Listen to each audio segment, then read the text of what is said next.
el año 399 a.C., 3 hombres atenienses, Anito, Meleto y Licón, acusan al filósofo Sócrates de impío y de corromper a la juventud.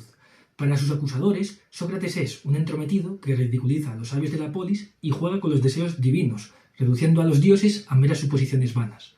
Tras esta acusación, se forma un jurado o una asamblea popular compuesta por 501 ciudadanos atenienses que han de dictar sentencia. Y la decisión final es que Sócrates tiene que morir, como todos sabemos. Se le condena a muerte. Y esta muerte es una muerte muy particular, una muerte que nos deja algunas de las reflexiones más importantes e interesantes de la historia de la filosofía. No es una muerte más, es una muerte que nos hace poner el foco sobre la justicia, sobre la posible ilegitimidad de la democracia, en especial de la democracia directa y participativa. También nos pone el foco sobre la defensa de la verdad y sobre la importancia de ser coherente con las ideas que se defienden si es que nadie es capaz de rebatirlas. Mi nombre es Manuel y en este vídeo voy a exponer algunas reflexiones sobre la muerte de Sócrates con el objetivo de poder responder a la pregunta que lleva por título el vídeo, que es ¿qué significa la muerte de Sócrates? Bien, entonces para ello lo que voy a hacer es resumir dos diálogos platónicos que son la Apología de Sócrates y el Critón, y después, al final del vídeo, voy a intentar entender y explicar el suceso de la muerte de Sócrates y analizar su significado. Entonces vamos a empezar por la Apología de Sócrates. En la Apología de Sócrates acudimos a la condena y al juicio en contra de Sócrates. Como curiosidad, podemos decir que este seguramente sea el primer diálogo escrito por Platón, aunque hay debate entre los historiadores y doxógrafos. Lo que sí que sabemos fijo es que en este texto se expone el discurso que Sócrates entona para defenderse de las acusaciones que se hacen. Después se muestra la alternativa que el filósofo propone frente a la sentencia del jurado y al final se ve cómo el jurado confirma la sentencia, que como ya sabemos es la pena de muerte. Entonces, lo primero que dice Sócrates en su discurso es que tiene que defenderse de dos tipos de acusaciones distintas. Por un lado, tiene que defenderse de algunos cargos informales, ¿no? Primero tendrá que demostrar que su mala fama de filósofo soberbio y condescendiente, que se entromete y ridiculiza a los ciudadanos y a los sabios, no está fundamentada de ninguna manera. Y después de esto, pues tendrá que defenderse de las acusaciones formales, que son las que hacen Anito, Meleto y Licón, que como decíamos al principio son acusaciones de hereje o impío y de corruptor de menores. Bien, vamos a ir con las acusaciones informales. Sócrates hace ver que su mala fama se debe a los rumores que se generan a partir de la obra de algunos poetas, como puede ser Aristófanes, ¿no? Aristófanes tiene una obra que se llama Las nubes, en la que caricaturiza a Sócrates y lo muestra como si fuese un hombre pretencioso, un hombre ateo que se cree superior a los demás sabios y que enseña a los menores a convertir los argumentos débiles en fuertes mediante artificios retóricos. Entonces, Sócrates, para defenderse de estos rumores, hace alusión indirecta a las dos fases de su método filosófico, que son la ironía y la mayéutica. Entonces, la defensa sería la siguiente. No es que Sócrates se entrometa en la vida de los demás ciudadanos tratando de ridiculizarlos, sino que considera que la ignorancia es el punto de partida para alcanzar el verdadero conocimiento. Esto lo podemos ver en los distintos diálogos platónicos, ¿no? Vemos cómo Sócrates trata de hacer ver a sus interlocutores que no poseen el saber sobre la cuestión que están tratando. Entonces, de esta manera, abstrayéndose de los prejuicios que tienen, es cómo ellos van a llegar a alcanzar el saber y la verdad. Es decir, Sócrates le da plena importancia al hecho de que hay que reconocer que no se sabe. Esto es lo que se llama la ironía, que es la primera parte del método filosófico socrático. Y de aquí surge la famosa máxima, solo sé que no sé nada. Entonces decimos que no es que Sócrates trate de imponer su verdad sobre la de los demás ciudadanos, ni que se considera a sí mismo como el único sabio que tiene que redirigir a los demás hacia la verdad. Sócrates más bien se concibe a sí mismo como un ignorante, y de esta manera es como él se ve en mejores condiciones para alcanzar la verdad en comparación con aquellos que creen tener un conocimiento absoluto sobre algo, un conocimiento indudable, ¿no? Vale, pues estas son las acusaciones formales, ¿no? Además, decíamos que a Sócrates se le acusa de sofista, de cuidar las formas de sus discursos y desatender los contenidos. Pero tenemos que tener en cuenta que al inicio del discurso él se posiciona en contra de la sofística argumentando que no debe juzgarse su intervención atendiendo a habilidades oratorias, erísticas, dialécticas o retóricas. Trata de hacer ver que él no busca palabras convincentes, sino palabras verdaderas. Entonces, el rumor que señala a Sócrates como sofista o como logómaca se genera al desdibujar y descontextualizar la segunda fase de su método filosófico, lo que llamamos la mayéutica. Según Sócrates, tras aceptar la ignorancia de la ironía, es decir, una vez que sabemos que no sabemos nada, es cuando tenemos que desmantelar las contradicciones que conllevan los falsos saberes. Esto es lo que se llama la mayéutica, ¿no? Y esto Sócrates lo hace haciendo algunas preguntas a sus interlocutores con el fin de llevarlo hacia el descubrimiento de verdades que ya residen en su interior. Es decir, Sócrates no trata de imponer su verdad a su interlocutor, sino que pretende guiarlo como una partera en su camino hacia la verdad. Bien, entonces ahora, una vez que ya explicamos la ironía y la mayéutica como método filosófico socrático, estamos en condiciones de entender las acusaciones que se hacen a Sócrates y su defensa. Él se defiende de las acusaciones de ateísmo haciendo ver que las acusaciones presentan un grave error a nivel lógico-argumental, ¿no? Porque por un lado se le acusa de no creer en los dioses y por otro de intentar introducir la creencia en nuevos daimones, que son espíritus o seres divinos. Esto es imposible. Si suponemos que Sócrates no cree en los dioses, entonces ¿cómo se puede justificar que está introduciendo nuevos daimones al imaginario colectivo? ¿No? Porque según Sócrates, los daimones son o dioses o hijos de dioses o están en un punto intermedio, ¿no?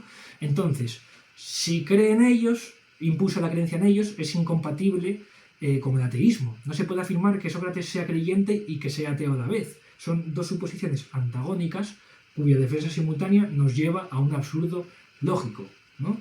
Eso, así se defiende de la acusación de ateo. Y por otro lado, se defiende de la acusación de corrupción del pensamiento juvenil, diciendo que él ni es ni ha sido nunca un maestro. Es decir, él no imparte su conocimiento a los jóvenes. Únicamente lo que hace es guiarlos en su proceso de acercamiento hacia la verdad, como veíamos antes con la ironía y la mayéutica, ¿no?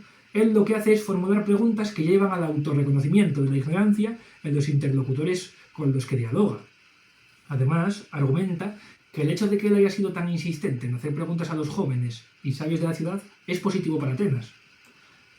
Sócrates ve a Atenas como una ciudad dormida y atrapada en falsos conocimientos o en la opinión, ¿no? Y se muestra a sí mismo como un tábano que mantiene despierto a un caballo perezoso, que en este caso sería la ciudad, sería Atenas. Lo que sí que podemos ver aquí en su defensa es que Sócrates escapa de la oratoria y trata de convencer al jurado mediante argumentos únicamente, ¿no? Porque él podría defenderse de la acusación de ateísmo únicamente diciendo que es creyente, que cree y tratando de dar alguna prueba, ¿no? Pero lo que hace no es esto, él trata de recalcar el absurdo que hay en las acusaciones que se le hacen. Él no trata de convencer, sino que trata de demostrar. No tiene miedo a la opinión del jurado. El miedo que tiene es el de alejarse de la verdad y de conocimiento verdadero. No tiene miedo a que el jurado termine declarándolo culpable, que de hecho es lo que pasa, ¿no? Por una diferencia de 30 votos en contra en relación con los votos a favor. Aún así, Sócrates nos amedrenta y después de la sentencia propone un castigo ajustado a los males que él cometió, ¿no? Y según él, este castigo ajustado es el pago de una mina de plata, que es un castigo que la acusación considera totalmente insuficiente. Aún así, Sócrates va a ir más allá y va a proponer que se le debería invitar a las comidas del Pritaneo. Las comidas del Pritaneo, que era un edificio en el que estaban los miembros de la asamblea y cuya invitación se reservaba a los personajes más ilustres de la ciudad, como pueden ser algunos guerreros importantes o algunos atletas. Entonces esto enfada a la asamblea, que termina por condenarle a muerte por ingesta de cicuta, que es un veneno letal que suprime y va inhibiendo irreversiblemente el sistema nervioso central. Entonces, tras la sentencia de la asamblea, Sócrates responde a aquellos que votaron en su contra, aquellos que votaron por la pena de muerte. A estos les objeta que no votan por la pena de muerte en razón de los argumentos que Sócrates da en su discurso, sino que lo que hacen es votar en razón de la impresión que les causa que Sócrates no se rebaje ante el jurado popular. Es decir, les causa un impacto que Sócrates no suplique por su vida, que no mienta, que no ajuste su discurso a un relato sentimentalista, que eso era lo habitual en un juicio, ¿no? Aún así, Sócrates dice que no guarda rencor a aquellos que votaron en su contra y que espera de ellos que cuiden de sus hijos mientras crecen. Y a los que votaron a su favor les dice que él no teme por la muerte, que no se preocupen, que para él la muerte es una bendición, porque o bien supone la aniquilación total, acabando con las preocupaciones, o bien el alma transmigra reminiscentemente hacia un lugar en el que pueda continuar con su labor de cuestionamiento incesante, con su labor de ironía y de mayéutica. Y después, para terminar, da una sentencia muy impactante, ¿no? En su discurso, que es hora de irse, yo para morir y vosotros para vivir. ¿Quién de nosotros va a una mejor suerte? Nadie lo sabe, solo los dioses lo saben. Bien, vale, pues al final del vídeo vamos a extraer las conclusiones de este diálogo y del Critón. Pero de momento lo que vamos a seguir es con nuestra labor de resumir los diálogos, ¿no? Vamos a pasar entonces al Critón. En este diálogo, Critón, que es un discípulo de Sócrates, va a visitarlo a la celda en la que va a estar retenido hasta que se muera, ¿no? Hasta que ingiera la cicuta. Entonces aquí Critón le ofrece un plan de fuga de prisión y una vía de escape de Atenas. Sobre lo que ves al diálogo es sobre el análisis que hace Sócrates sobre el hecho de fugarse. Se nos ofrece una serie de argumentos que nos permiten entender por qué la fuga no es justa bajo la perspectiva de Sócrates. Critón va a ser contrario a Sócrates, va a intentar convencerlo de que tiene que escapar y que tiene que salvar su vida, ¿no? Entonces vamos a ver estos argumentos de Critón. Critón lo primero que le dice es que su pérdida para él va a ser muy difícil de aceptar, que se va a ver privado de un amigo como jamás va a encontrar otro. Y además le preocupa la opinión de los demás ciudadanos, ¿no? Porque Critón es un hombre pudiente, es un hombre que tiene medios económicos para llevar a cabo una posible fuga de Sócrates. Y lo que argumenta es que va a pesar sobre él una vergonzosa reputación porque va a parecer que le importa más el dinero que la vida de un amigo, ¿no? Además, después le da otro argumento, ¿no? Dice que morir va a suponer dejar huérfanos y abandonar a sus hijos. Va a dejar desamparados a sus hijos, ¿no? Entonces, Critón dice que dejarse morir sería una traición al cuidado y a la educación de sus hijos. Y al final lo que le acaba diciendo es que tiene que decidir rápido, antes de la noche, para poder efectuar la fuga, ¿no? Pero Sócrates rechaza esto de pensar rápido, ¿no? Ya sabéis que Sócrates rechaza la fuga y que responde a estos argumentos de Critón. Lo que dice Sócrates es que lo más importante para tomar cualquier decisión es que esté respaldada argumentalmente, entonces hay que tomarlo con calma. Invita a Critón a reflexionar sobre la aceptación o el rechazo de la condena a muerte, encarnando una vez más los métodos filosóficos de la ironía y de la mayéutica. Del supuesto de que parte Sócrates es que su decisión debe ser justificable universalmente. Es decir, no puede decidir atendiendo únicamente a sus intereses personales, sino que debe elaborar argumentos que sean defendibles en todos los casos posibles y para toda víctima posible. Aquí es como vemos una vez más cómo Sócrates incide en que la verdad está por encima de la propia vida. Entonces, Sócrates empieza objetando la idea de Critón de que podría llegar a ser criticado por no ayudarlo, ¿no? Por no ayudar a Sócrates. Sócrates lo que viene a decir es que la opinión de la mayoría no es un factor clave, no debe tenerse en cuenta. Por lo tanto, aunque la mayoría opine que Critón abandona a Sócrates a su suerte, esta no sería una opinión argumentada y sería una mala opinión. Al igual que los médicos son quienes pueden opinar en cuestiones del cuerpo, las personas justas serían las que pueden opinar respecto a cuestiones de justicia.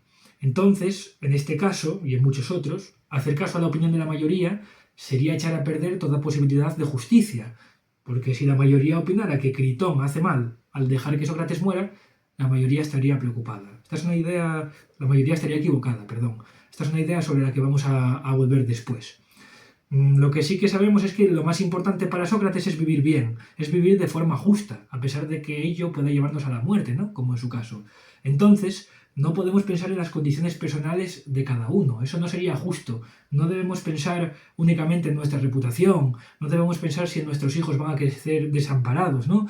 En este caso, lo único que se debe hacer es debatir de forma argumental si el escape de prisión sería una acción universalmente justa. Además, Sócrates continúa argumentando que escapar de prisión sería responder a una injusticia con otra injusticia, ya que el pueblo ya ha hablado y ha decidido que debe morir. Entonces no se puede cometer la injusticia de obrar mal deliberadamente, escapando de la celda, para remediar la otra injusticia de la condena. Entonces, a partir de aquí llegamos al clímax del diálogo. Llegamos a la llamada prosopopeya de las leyes, en la que Sócrates imprime vida a las leyes, como si de una persona humana se tratase. Lo que hace es simular un posible debate con las leyes como si estas leyes estuvieran en igualdad de condiciones a nivel argumental. Y lo que debate Sócrates con las leyes es si escapar de la ciudad significaría destruirlas y destruir a la ciudad. Las leyes le aseguran que si cada individuo escapara de ellas, la ciudad se desmantelaría, ya que el juicio quedaría anulado por las preferencias personales de cada uno.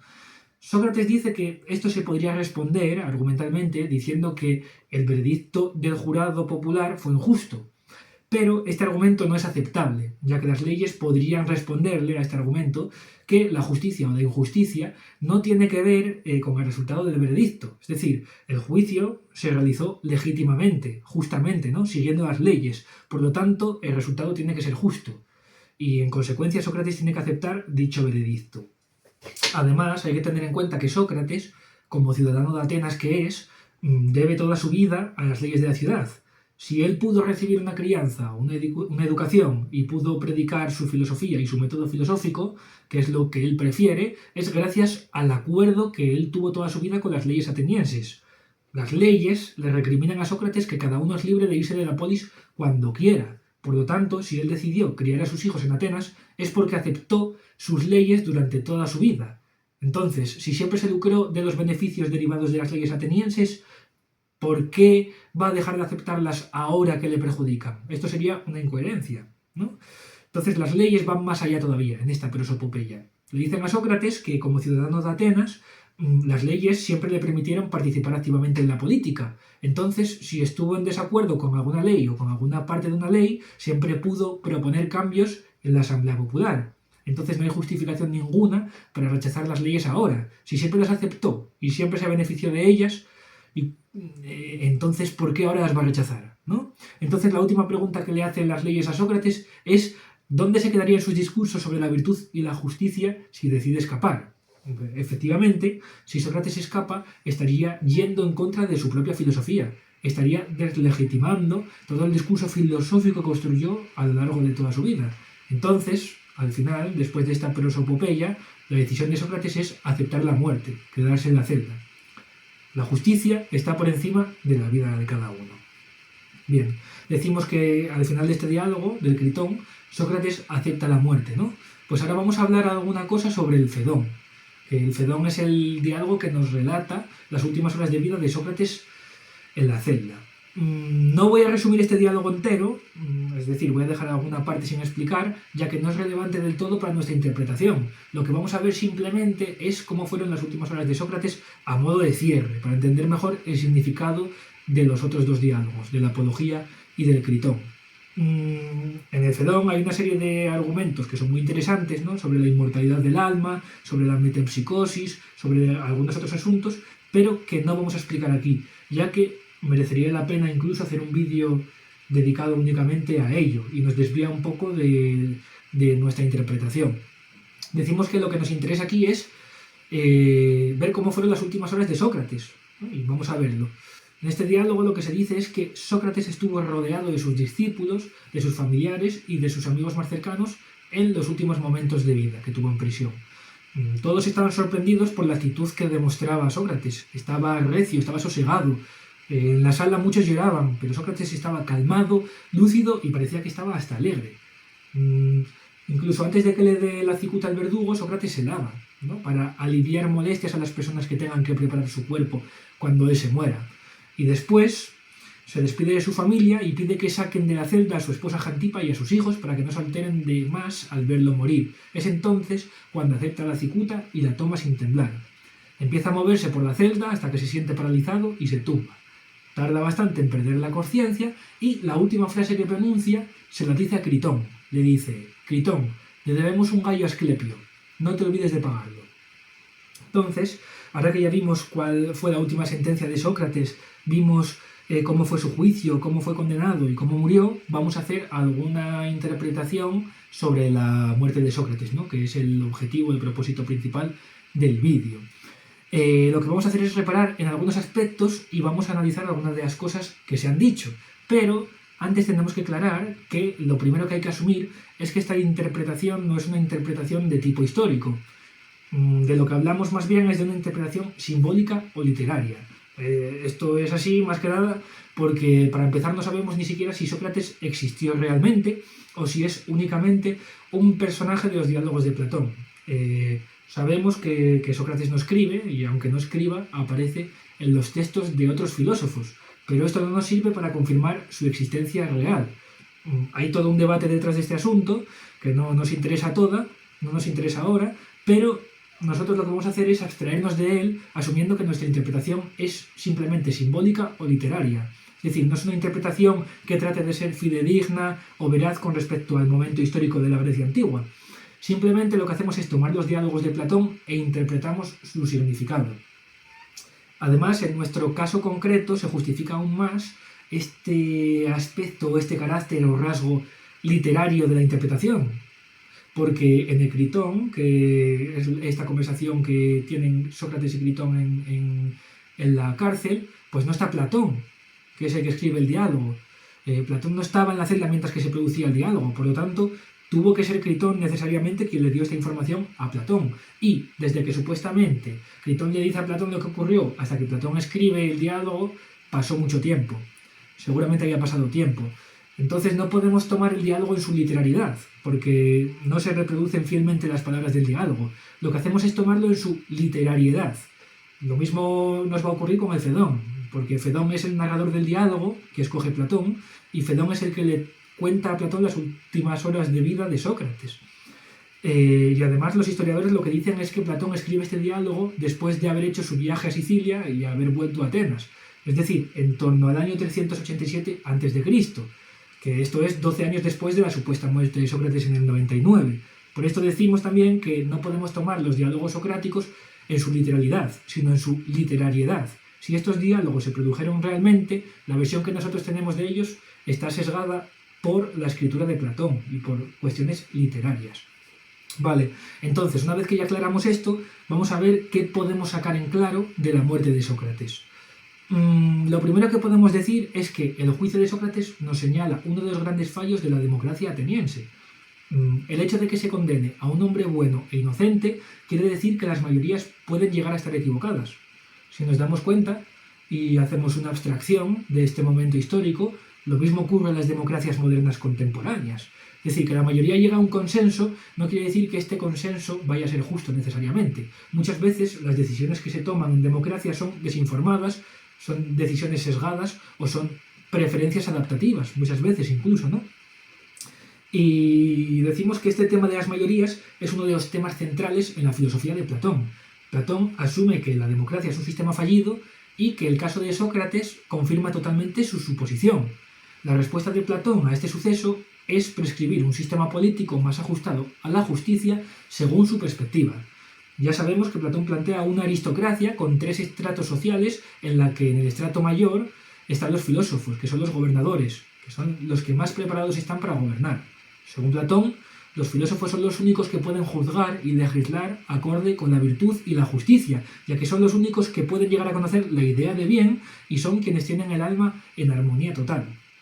Además, sabemos que Platón también defiende cierto intelectualismo, mediante el cual conocer el bien implica actuar bien. Por lo tanto, si los filósofos conocen el bien, son los que tienen que gobernar, porque son los que lo harán. Y lo que sacamos en conclusión es que este sistema es una respuesta total al caso de Sócrates, que sabemos que la opinión mayoritaria puede llevar a decisiones injustas. Esto por un lado. Por otro lado, también podemos destacar la coherencia de Sócrates con sus ideas. Sócrates decide morir de la misma manera que vivió toda su vida, reflexionando y haciendo uso de la razón como utensilio para alcanzar la verdad. Esto por encima de las emociones y de los sentimientos. Decimos que así, mediante el uso de la razón, es como él se da cuenta de que se debe de obedecer la ley aunque ésta nos afecte personalmente. Es decir, no se debe cometer una injusticia para remediar otra, ¿no? Como decíamos. Puede que la condena sea una injusticia, pero es una injusticia legal. Por lo tanto, hay que soportarla si no se quiere romper el vínculo con la ciudad. Sócrates decide morir antes de traicionar sus principios y de traicionar a la verdad y a la argumentación racional. Esto también lo que nos indica es el objetivo principal de la filosofía, según Sócrates, según Platón. La filosofía no consiste en convencer, como harían los sofistas. Tampoco consiste en analizar las emociones propias o ajenas tratando de conceptualizarlas. Más bien, la filosofía tiene que ver con la reflexión racional y con distinguir las opiniones del verdadero conocimiento. Esto se ve muy bien en la distinción que hace Platón después en el famoso símil de la línea, en el que distingue entre doxa o opinión y episteme y ciencia o conocimiento verdadero. Vale, entonces para terminar vamos a ver una última conclusión que podemos sacar a partir de los diálogos, que es el choque que se da entre la ciudad y la filosofía. La ciudad de Atenas, que está gobernada democráticamente, está dominada por la doxa prácticamente en su plenitud. Entonces, las pretensiones de los ciudadanos no se ajustan totalmente a la realidad. Ellos tienen una falsa conciencia de su conocimiento propio. Piensan que saben más de lo que realmente saben. A través de la conversación en el ágora y de la representación democrática igualitaria, los ciudadanos creen estar en condiciones óptimas para alcanzar la justicia, pero sin embargo se ve como ocurre en muchas ocasiones que la logomaquia o la dialéctica importa más que la verdad. Esto es lo que señala Sócrates, que no es lo mismo saber que convencer, no es lo mismo la doxa que la episteme. Esto a los demás ciudadanos les resulta conflictivo. Sienten estas palabras como un ataque a su orgullo propio, porque la filosofía de Sócrates, con su ironía y su mayéutica, a veces resulta muy incómoda. Pero hay que tener en cuenta que alcanzar la verdad es incómodo de por sí, y tenemos que deshacernos de nuestros propios prejuicios y aceptar la propia ignorancia. Esto es un sacrificio que muchas personas no están dispuestas a cometer, pero que la filosofía lo lleva implícito, y es un sacrificio que debemos hacer para alcanzar la verdad. Bien, pues hasta aquí podemos decir sobre la muerte de Sócrates. En la descripción del vídeo tenéis un listado completo de las referencias bibliográficas utilizadas, que en mi caso es la edición de Gredos de los diálogos de Platón. Son distintos tomos, creo que son el 1, el 3 y el 4, en los que aparecen la apología de Sócrates, el Fedón, y en el que aparece el Critón. Y además en la descripción del vídeo también tenéis el enlace a mi blog, en el que hay una transcripción directa, una transcripción literal, escrita, de las palabras que utilizo en este vídeo, por si a alguien le pudiera interesar. Así que nada, muchas gracias por escucharme y hasta el próximo vídeo.